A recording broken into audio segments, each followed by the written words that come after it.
নমস্কার বন্ধুরা, B green চ্যানেলে আপনাদের সকলকে স্বাগত জানাই। আশা করছি সবাই ভালোই আছেন।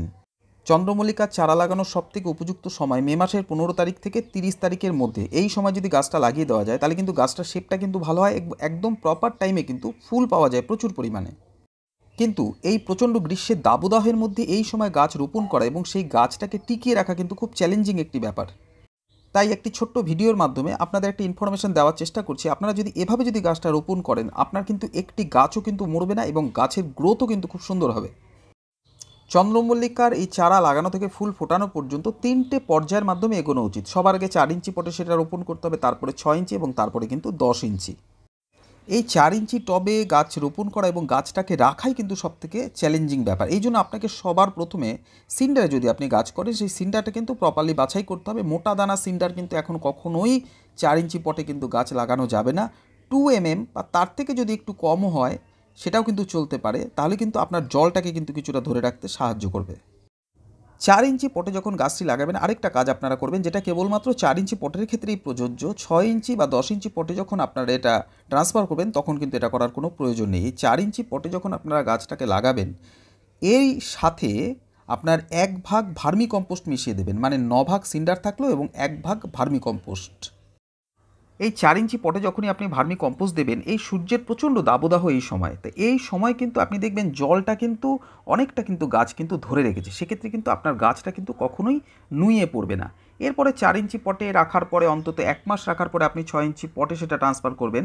6 ইঞ্চি পটের সময় কিন্তু কখনোই আপনি কিন্তু ভার্মি কম্পোস্ট দেবেন না। সেক্ষেত্রে কিন্তু ভার্মি কম্পোস্টে কিন্তু বর্ষার সময় জল ধরে রাখলে কিন্তু রুট রট হতে পারে, সেটা আপনারা কখনোই করবেন না। ততদিনে দেখবেন কিন্তু বর্ষা চলে এসছে। তাই কেবলমাত্র 4 ইঞ্চি পটে যখন আপনারা লাগাবেন, এর সাথে সিন্ডারটা সঠিকভাবে বাছাই করবেন এবং অতি অবশ্যই তার সাথে 10% ভার্মি কম্পোস্ট মিশিয়ে দেবেন। যে মিডিয়াটা আমি প্রস্তুত করলাম সেটা 4 ইঞ্চি পটের মধ্যে এইরকম খোলামকুচি সমেত এইরকমভাবে পটটি কিন্তু ভরে দিতে হবে। এর আগের যে চন্দ্রমল্লিকা নিয়ে যে চারা তৈরির যে ভিডিওটা আমি করেছিলাম, সেই সময় আপনাদের দেখিয়েছিলাম যে আপনারা কখনোই কিন্তু সাকার থেকে কিন্তু গাছ করবেন না। দেখুন আমার এই গাছগুলো, এগুলো কিন্তু আমি সেলারের থেকেই কালেক্ট করেছি, কিন্তু সাকারের যেই গাছটা ছিল সেটা দিয়ে কিন্তু আমি ডাইরেক্ট ফাইনাল পটের জন্য কিন্তু গাছটা তৈরি করিনি।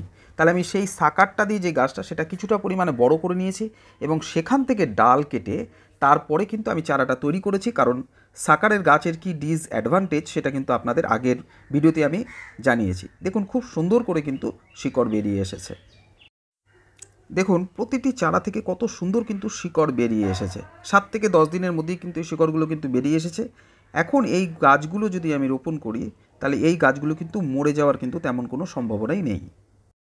দেখুন আমার মিডিয়াও প্রস্তুত, চারাগুলোও কিন্তু রেডি হয়ে গেছে। তাই ফাইনাল পটের জন্য কিন্তু 4 ইঞ্চি পটের আমি কিন্তু গাছগুলো কিন্তু ঠিক এইরকমভাবে কিন্তু একে একে রোপণ করে দিচ্ছি। এরপরে এই গাছগুলোতে কিন্তু ভাসিয়ে কিন্তু জল দিয়ে দিতে হবে, কিন্তু কোনো পরিস্থিতিতে যেন এখন অন্তত গাছে যেন জলটান অবস্থায় না থাকে। কিন্তু আপনি যে মিডিয়াটি প্রস্তুত করছেন এটা কিন্তু আপনার জলটা ধরে রাখতে কিন্তু অনেকটাই সাহায্য করবে। দেখুন এই 4 ইঞ্চি পটে লাগানোর পরে আপনারা অন্তত 7 দিন কিন্তু কোনো সেমি শেডেড এরিয়ায় রাখবেন। ডাইরেক্ট সানলাইটের সংস্পর্শে কিন্তু কখনোই আনবেন না। এরপরে গাছটি কী করে বড় করবেন, 6 ইঞ্চি কী করে ট্রান্সফার করবেন, কি পেস্টিসাইড ইউজ করবেন, কি ইনসেকটিসাইড ইউজ করবেন, এগুলো সব আপনাদের একটা সিরিজের মাধ্যমে আমি দেখানোর চেষ্টা করব। আপনারা অবশ্যই ইউটিউব চ্যানেল এবং ফেসবুক পেজটি সাথে থাকবেন। প্রত্যেকে ভালো থাকবেন, সুস্থ থাকবেন, সবুজে থাকবেন।